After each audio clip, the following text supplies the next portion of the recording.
ഇവിടെ പിന്നെ വയനാടൻ കുരുമുളക് കേട്ടോ. വയനാട് ഇതെന്ന് വെച്ചാൽ തിരി വളരെ കുറവായിരിക്കും. ഇതല്ല തിരിയൊക്കെ എന്ന് പറഞ്ഞാൽ വളരെ എണ്ണം കുറവായിരിക്കും.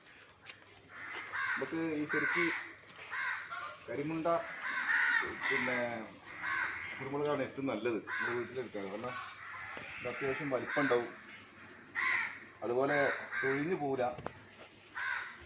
പിന്നെന്ന് വെച്ചാൽ ഇതൊരു ലാഭം എന്ന് പറഞ്ഞാൽ അതിനോട് വളം ഇടണ്ട. നമുക്കൊരു വർഷത്തിൽ ശരിക്കും നല്ലൊരു വരുമാനം തരുന്നതാണ് നമ്മൾ കുരുമുളക്, അതുപോലെ അടക്ക. അപ്പോൾ എല്ലാവരും ഒന്ന് വീട്ടിൽ മരങ്ങളൊക്കെ ഉണ്ടെങ്കിൽ ഇതിൻ്റെ ഈ വള്ളി ഇങ്ങനെ എടുത്തിട്ട്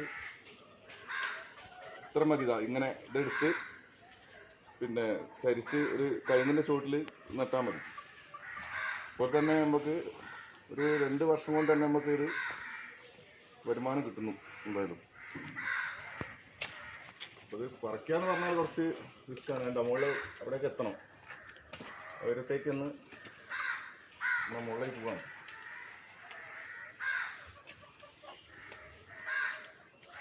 അപ്പോൾ അങ്ങനെയൊക്കെയാണ്. അപ്പോൾ നിങ്ങൾ വീഡിയോ ഇഷ്ടപ്പെട്ടാലൊന്ന് കമൻറ്റ് ചെയ്യുക, ഒന്ന് ലൈക്ക് ചെയ്യുക. എന്നാൽ ശരി, ഓക്കെ.